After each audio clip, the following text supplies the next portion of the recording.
empty, endless, lifeless.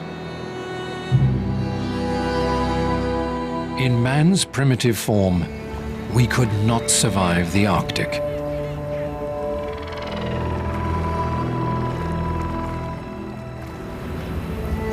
Dogs became our greatest allies.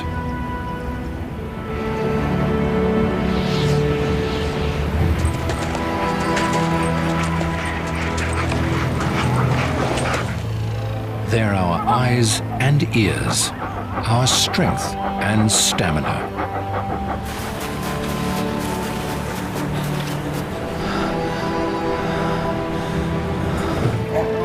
Our closest connection to a wild and unforgiving nature.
The occupation of the Arctic is one of the most spectacular human achievements.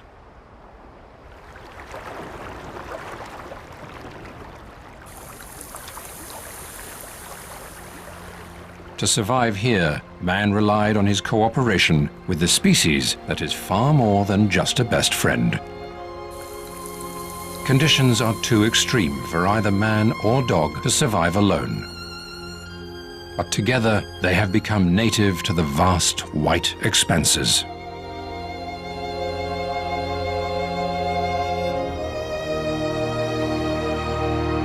Paleo-Eskimo people first came here from East Siberia 6,000 years ago. To do this, they relied on dogs' predatory skills for tracking and retrieving game. When they harnessed the dog's energy to become more mobile, man could truly colonize the Arctic. Gradually, humans made their way east, across the Canadian Arctic, and settled in Greenland.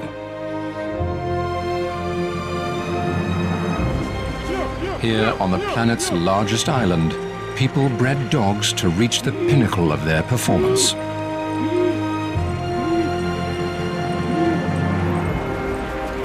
In this magical yet unforgiving land, the enduring bond between human and canine goes beyond friendship to total mutual dependence. Each relies on the other for food and protection.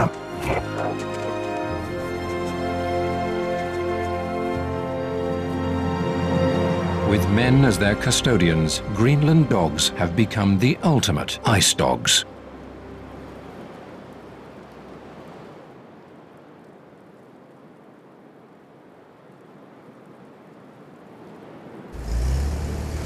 It's February in Etokoturmi, a small town 640 kilometers north of the Arctic Circle. As winter draws its last breaths, the community is spurred into motion. Here, life is not organized according to months, but according to seasons.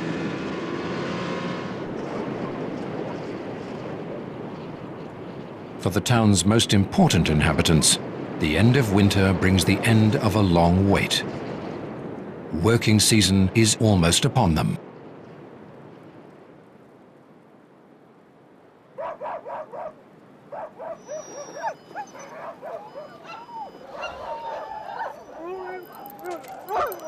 As the dark of winter is about to lift, there's a reminder that survival here is no guarantee.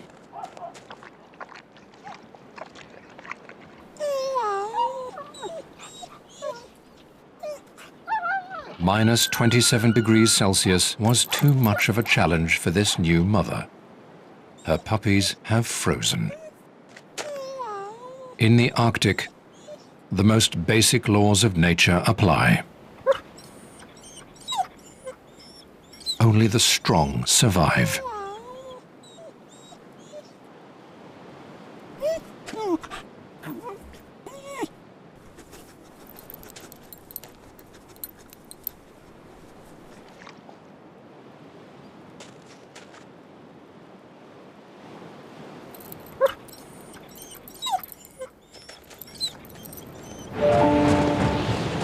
This is the most isolated community in Greenland, and there are few places where humans have a closer connection to the natural world.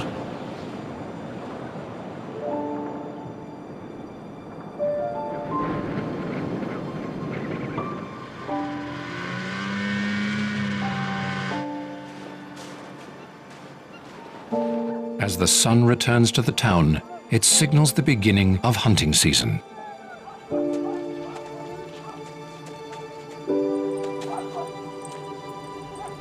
Survival depends on your ability to secure two things: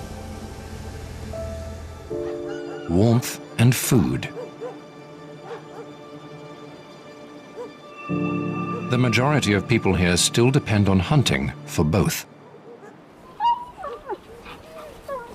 Isak and his younger compatriots have been awaiting the first hunt of the season for months. Their dogs even more so. Since the onset of last summer, the dogs have been unable to run, chained up on the village outskirts to guard against polar bears, eating only around 3 times a week.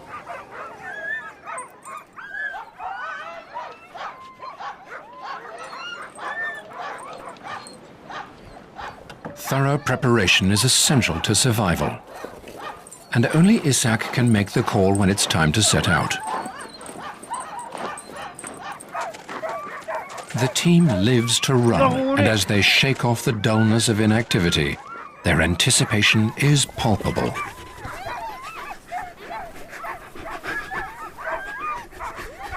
As one of the oldest breeds in the world, Greenland dogs are celebrated as the pinnacle of high performance and endurance in polar regions.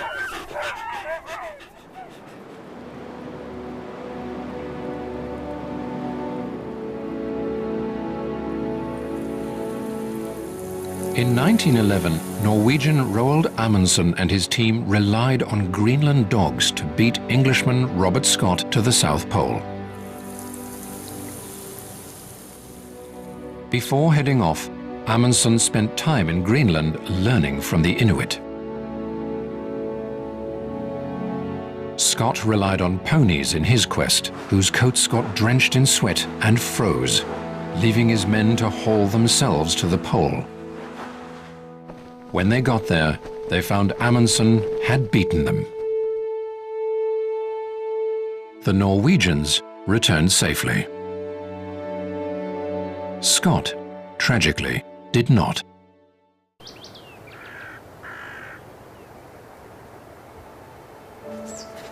In Amundsen's fatherland, the spirit of polar exploration and adventure lives on.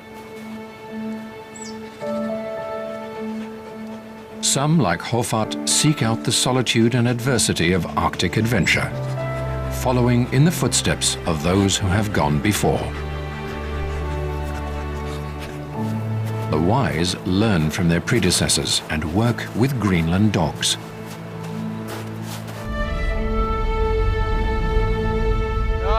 The dogs Hofart works with live a more sheltered life in Norway, but they have the same genes and appetite for activity that Isaks do. They are heading with Hoffart into the Arctic wilderness to push the limits of the speed and efficiency that man and dog can achieve together. Heldig gris, altså. Hæ? Jo. Hæ? En modell, da. Se på fin her, da. Var med på lang tur. Unlike the Greenlanders, whose hunt will guarantee their survival, Hoffart's expedition is for the sake of exploration and adventure itself.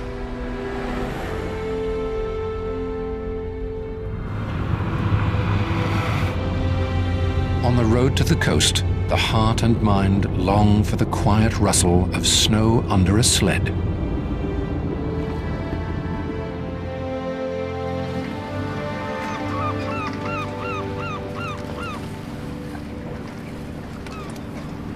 As Amundsen himself said, the greatest factors determining success or failure are the way one equips an expedition, foresees difficulties, and the precautions you take to meet or avoid them.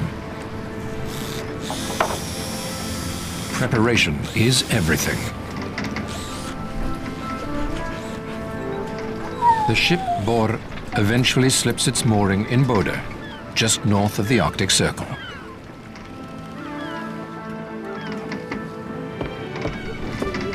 And the adventure is underway. –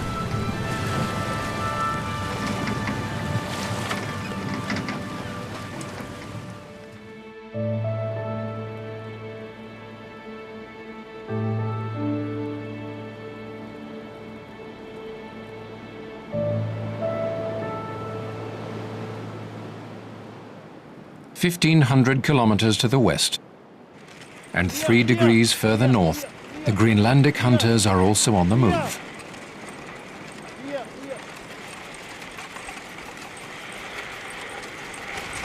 The fault lines in Isak's face run deep, markings of time spent in this treacherous environment with his trusty companions.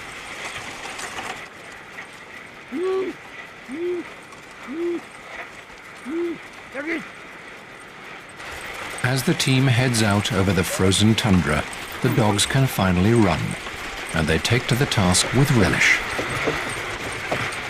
This is what they were bred to do.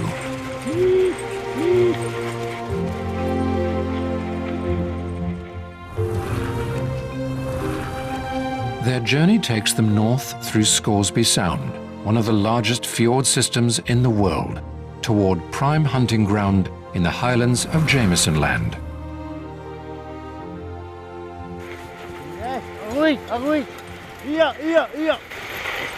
Each sled weighs over 700 kilograms, more than double the weight of all the dogs combined. It's a demanding, steady climb. But the pack maintains an average speed of 10 kilometers an hour.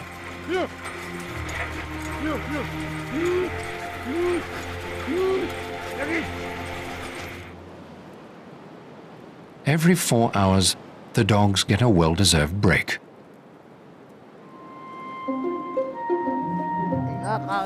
This is crucial to nurturing the human-canine relationship. Any good musher must earn the respect of his team, and this requires an intimate knowledge of their limits and temperaments. The dogs are easy to understand, both when they're happy and when they're not.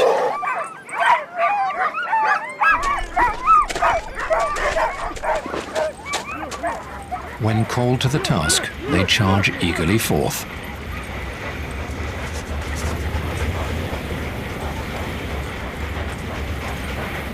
It's minus 26 degrees Celsius, and the chill of the rising wind hammers the cold into your core.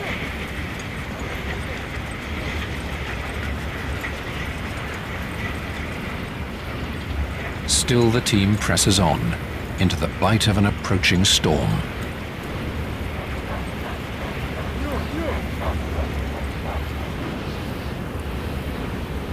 But with conditions worsening, progress eventually comes to a halt.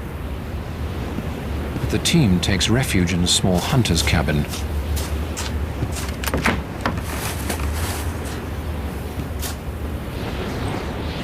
While the dogs hunker down to wait out the blizzard.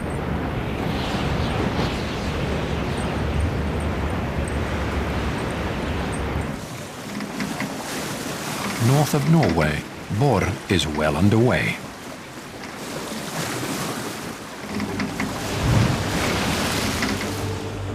Its destination, the polar archipelago, Svalbard, situated between Norway and the North Pole. It follows in the wake of Dutch mariner Willem Barents, who discovered Svalbard in 1596. On the Barents Sea, the dogs have taken to life on deck.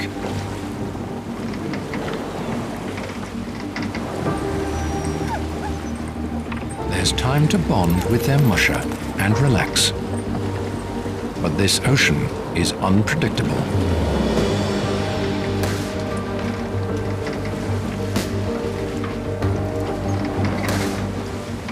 Recent studies have highlighted huge swells in the seas of the Arctic Circle, which until recently were covered with ice year-round.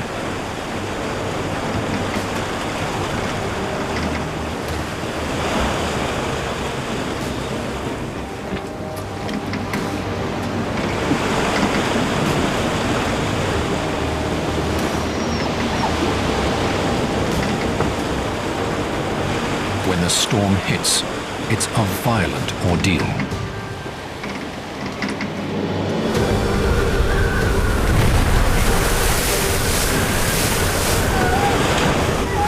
The dogs are out of their comfort zone, but they come from hardy stock.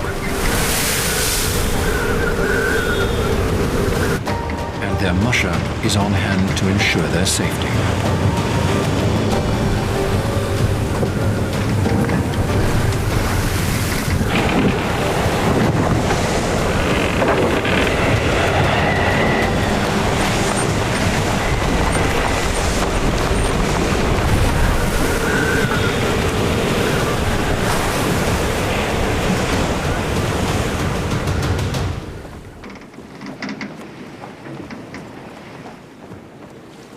A new day reveals the ship miraculously intact, but transformed.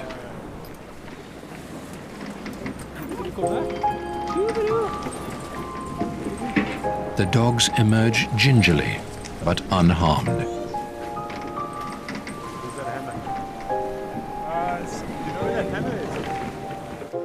They're greeted by the vast winter wonderland of the Svalbard archipelago.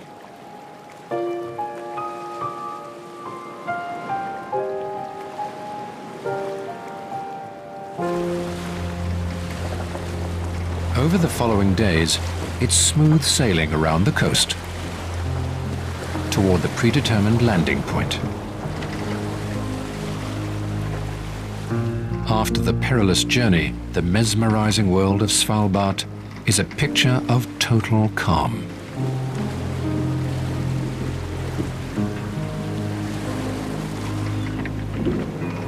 This is the wild environment the dogs were bred for, and it presents a banquet of sights, smells, and sounds for their keen senses.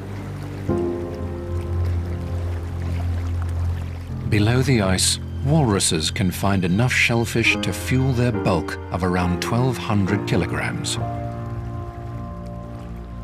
The return of the sun makes for a lazy afternoon.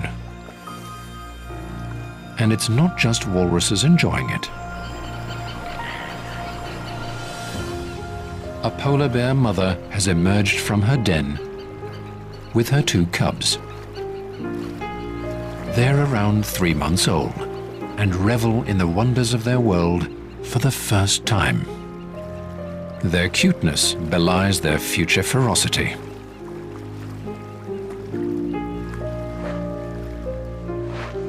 At 700 kilograms, polar bears are the largest terrestrial carnivores.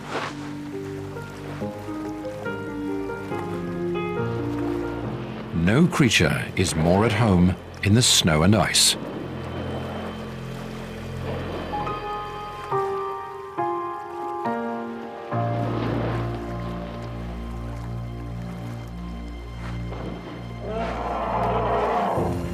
From the safety of the ship, it's possible to approach to a comfortable proximity.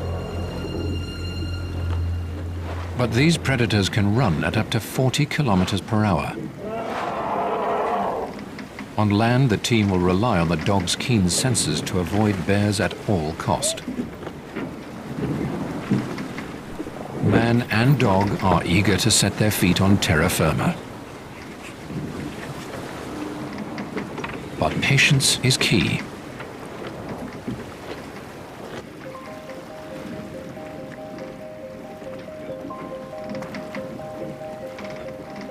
As the crew makes its first landing, the light is fading.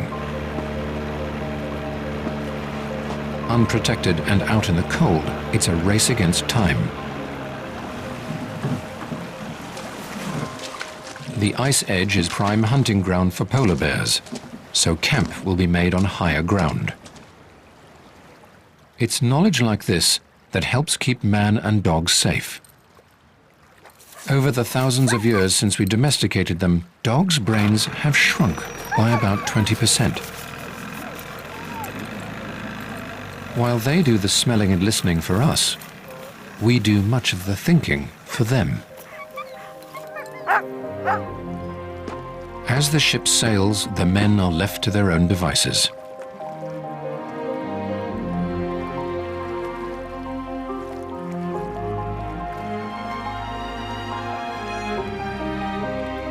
From now on, they will rely on the dogs to get them to the rendezvous down the coast. Their sudden isolation echoes that experienced by pioneers over a century ago.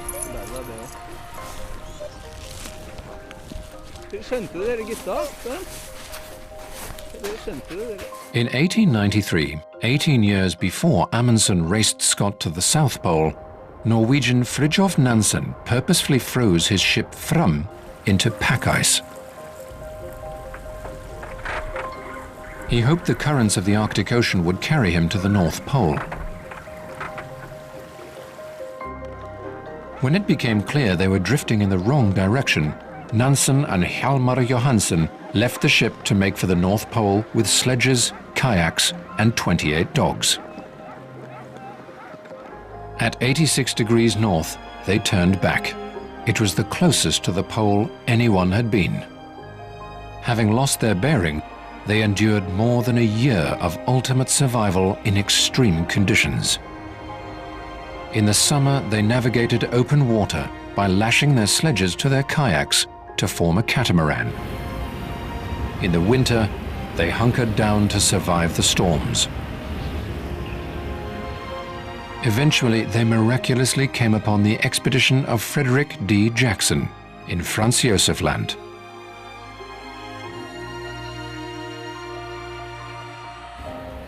The secret to Nansen's success was his ability to innovate under pressure.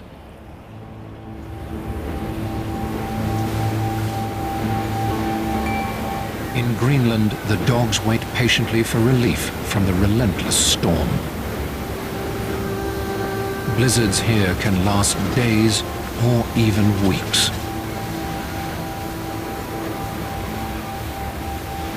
The snowdrift forms a windproof crust around their thick coats. They are well insulated and warm.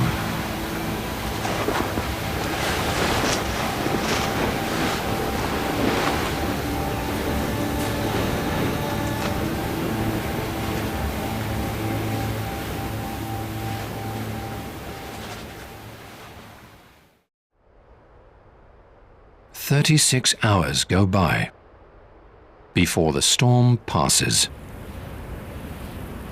As soon as it's clear, the hunters must depart. There's no time to waste.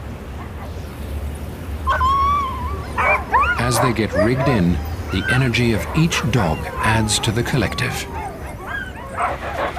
until finally their vigor is unleashed.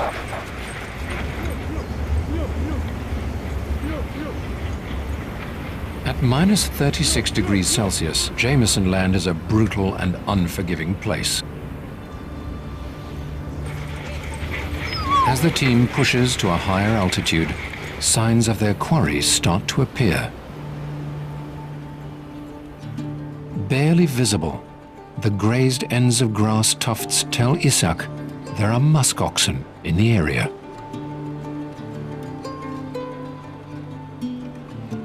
the young marksman Åge scouts the vast terrain. To the untrained eye, it's nothing but frozen valleys and rock-strewn mountains. But experience has taught Åge exactly where to look. And the hunt is on. The Greenlandic name for musk oxen is umimak, or long-bearded one. Their shaggy coats are finer than cashmere and 8 times warmer than wool. They live for up to 20 years, feeding on roots, mosses, and lichens. The hunters covet the meat and coat of a 400-kilogram bull. But these great beasts don't surrender easily.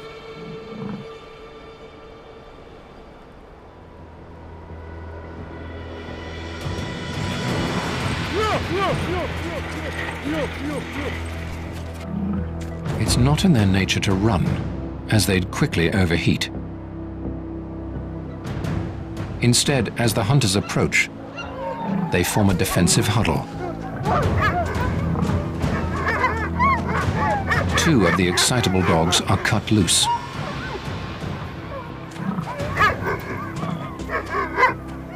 In times gone by, the dogs would have helped make the kill, but today they draw the bull's aggressive attention and keep the herd huddled while Åge picks his shot.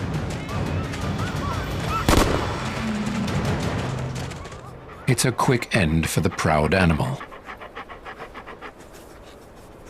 The partnership between man and dog has succeeded.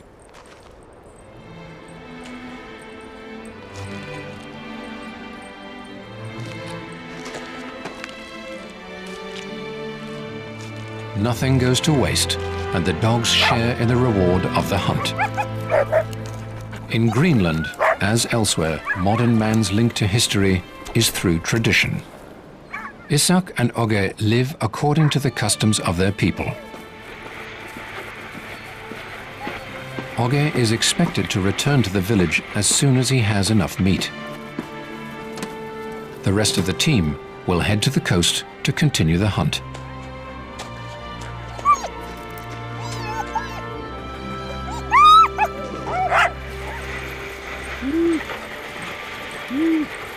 He departs beneath the celestial blessing of a ring around the sun.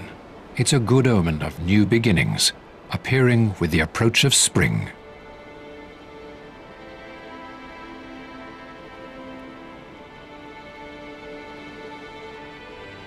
Okay. In Svalbard, the team of Greenland dogs awakes to their first full day on the ice.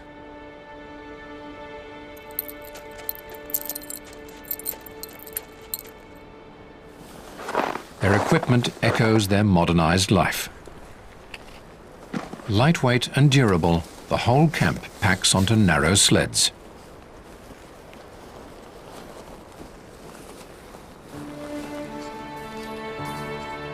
With the men on skis to reduce weight further, it takes just 2 or 3 dogs to achieve what 10 would with a heavy sled.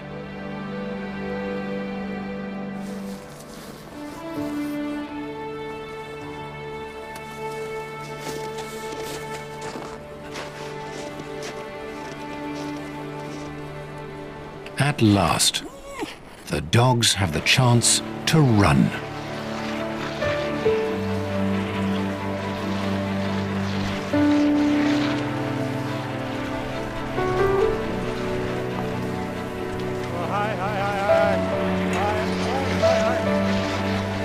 They head inland, where they will cross a great glacier before returning to meet up with the ship.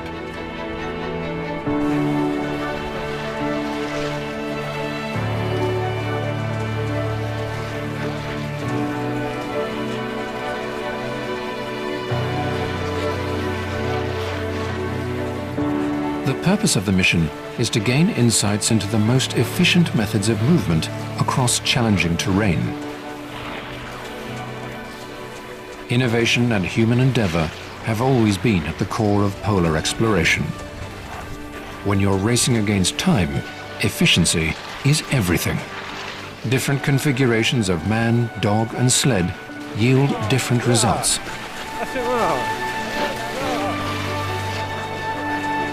But whatever the innovation, the train's engine remains the same, driven by a raw animal energy to match the awe-inspiring surroundings. Legendary Norwegian explorer Otto Sverdrup believed that Greenland dogs had no equal. With the help of 75 of these dogs, he and his crew were able to chart a total of 260,000 square kilometers in the Canadian high Arctic, more than any other polar exploration. In his diary, he hailed the Greenland dogs as ferocious guardians, fighting off polar bears and never yielding. No matter the equipment involved or the goal of the expedition, whether in Canada, Greenland or Svalbard, one truth remains constant. The musher's success depends on the strength and health of his dogs.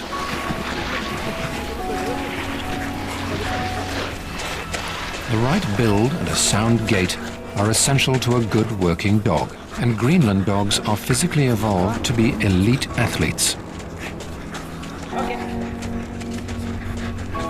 But every musher must know the limits of his team.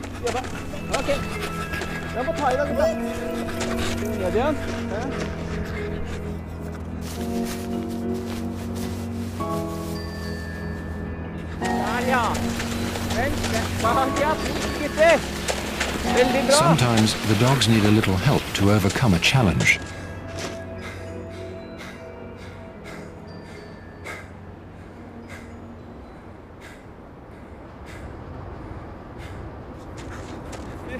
After extra exertion, it's paramount for a musher to be aware of his dog's well-being. The best way to recognize when something is abnormal is to familiarize yourself with what is normal. Resting dogs have a respiration rate of 10 to 35 breaths per minute and a heart rate of 60 to 140 beats per minute. Temperature can affect this, but so can emotions like fear or anxiety. A good dog will have the temperament and attitude to match its physical build.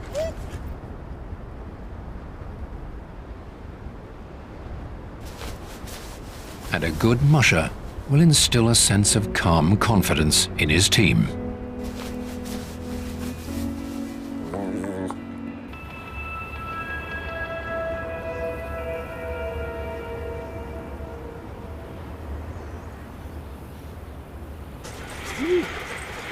In Greenland, this knowledge has been passed down over generations and is coming to the fore. Isak and his team are headed for the coast, where sea ice presents the opportunity for hunting seals.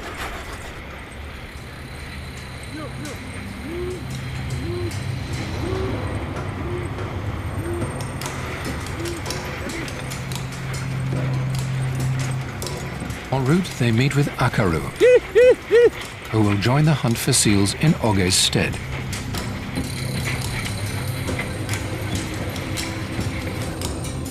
Soon after he joins, the team crosses their own tracks made during the storm. Footprints compress snow, leaving the softer powder to blow away. The ghost tracks stand out like porcelain gargoyles. As the team approaches the coast, they cross large chunks of ice, held in place by thin layers of frozen sea. In these circumstances, the musher must retain the respect of his dogs by making good decisions. In turn, he must rely on the dog's instincts to keep him on ice that's thick enough to hold the sled. A far cry from the ordered pairing of modern sledding, the basic rope harnessing may seem haphazard. But there's method to perceived chaos. It allows the dogs to spread out across the ice to evaluate the various course options.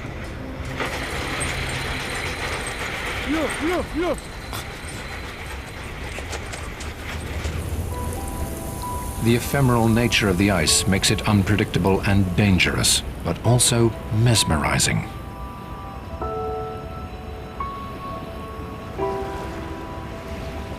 From vast vistas to the small and close, there is beauty on every scale in the Arctic. At the coast, textured layers melt and transform. Blizzards carve and precipitation pastes, slowly adding to the canvas of structures. Beautiful imperfection.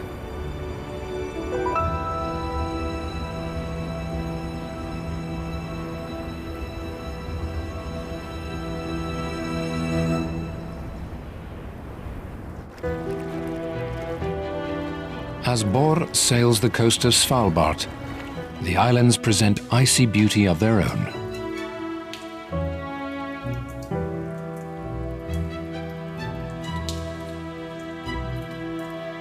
Glacial meltwater carves out this cave in the ice.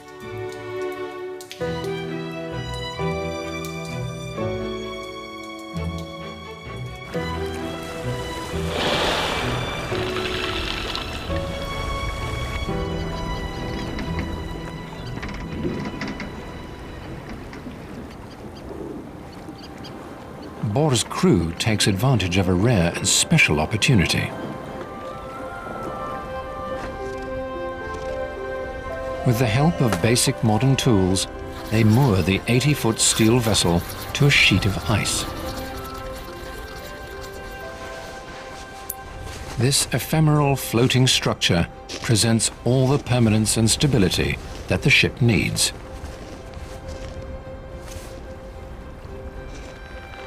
Bor will soon meet with the sled teams as they make their way down to the coast.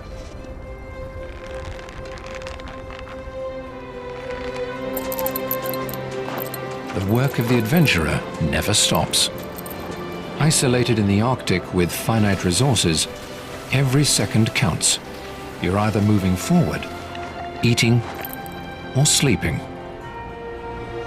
The efficiency with which you can create comfort in the world's most foreboding landscapes is crucial to the success of an expedition.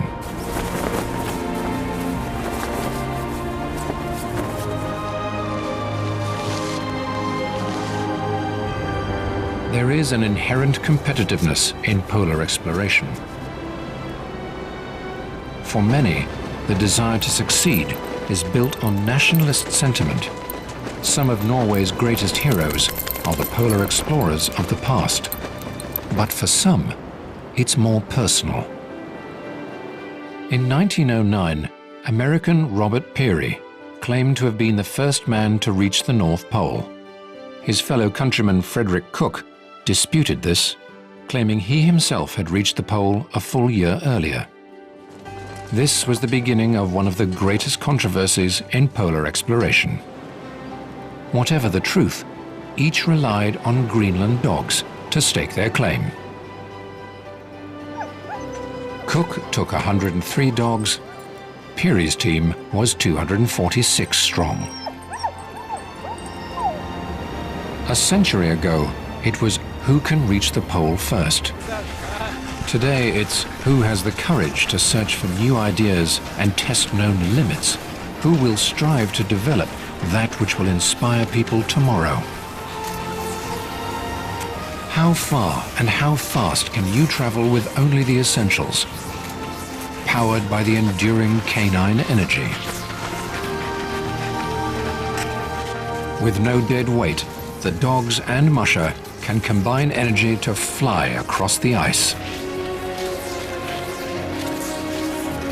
Like innovation and preparation, practice like this is at the heart of polar exploration.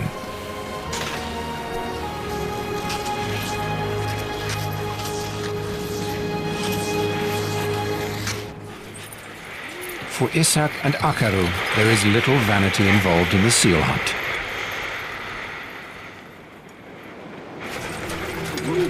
When a hunter hunts, he engages with the environment as well as his cultural identity. For him, pride comes not from conquering the Arctic, but rather immersing himself in its nature to take from it what he needs to survive.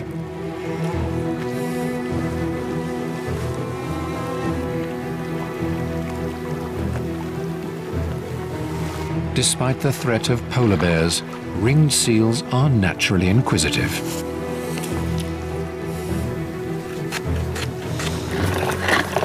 Isak scratches his metal pick on the ice.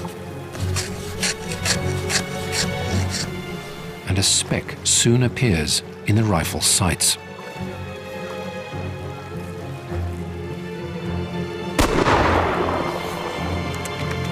Not every shot yields success, and patience is key for hunters and dogs alike.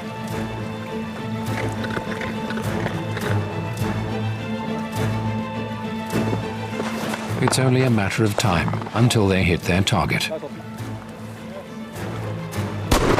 And the kill is instant.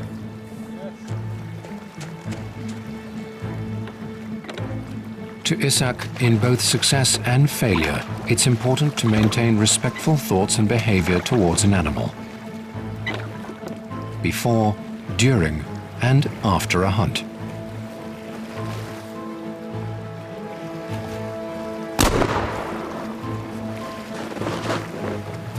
The hunters take turns in recovering their quarry.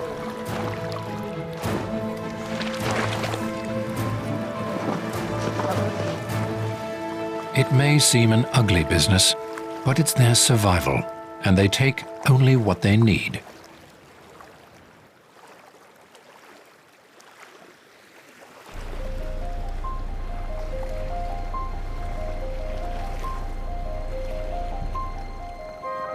In Svalbard, Bor awaits the arrival of the team.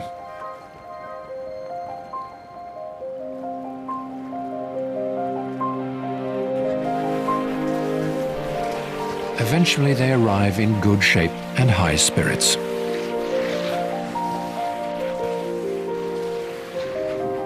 The dogs have done their job, and they're eager as ever.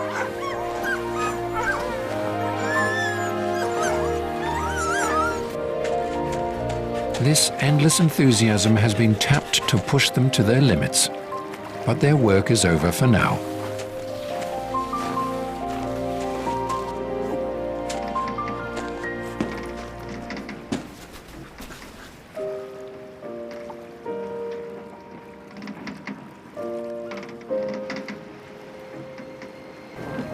The ship sets sail to return across the Barents Sea. Through testing techniques and answering questions, the team has added to the continuous evolution of polar expeditions.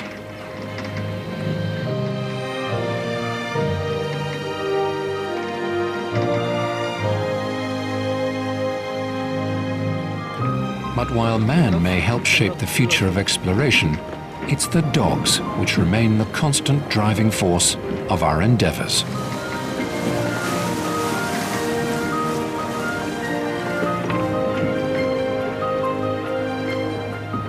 The dogs have reveled in the running, doing what they were bred to do. Their job done, man and dog alike settle down to await the comfortable predictability of shelter and civilization.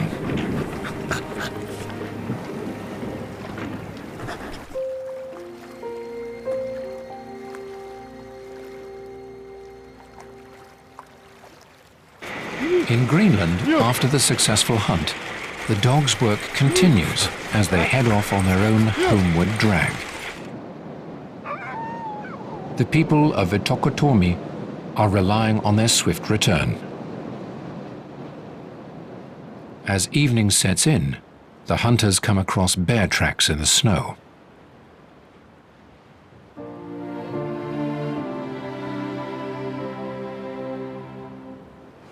After sunset, the mother reveals herself and her cub. It's the last of a litany of spectacles that have graced the hunt.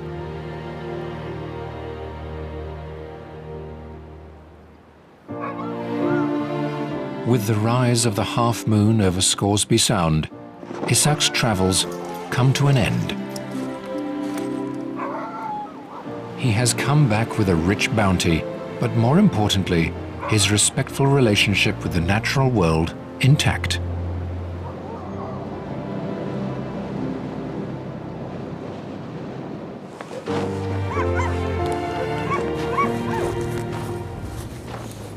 On their return, the dogs receive just reward for their effort. This seal is for them. Fat makes up 70% of their diet and provides them with both energy and hydration. Every gram of fat burned yields 1.4 grams of water inside the muscle cells. The seal meat and blubber will restore the energy spent on the long, hard hunt. But unlike the team that has returned to Norway, for these dogs, the work never stops. They are indispensable members of the community, permanently on guard when not hunting, keeping the town safe from the threat of polar bears.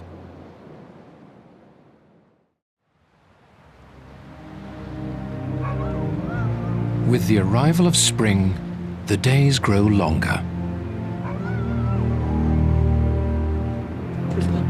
It's bitterly cold, but where just weeks ago puppies met an early demise, a new generation of ice dogs has made it. Future hunts in Etokotomi will depend on these new arrivals.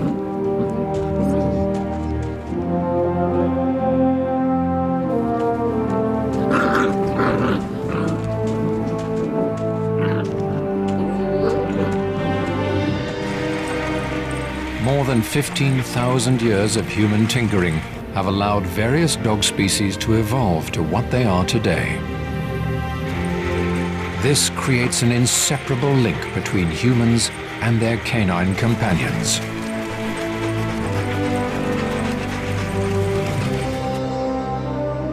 Otto Sverdrup described the Greenland dog as having the persistence and tenacity of a wild animal, and at the same time, the domestic dog's admirable devotion to its master.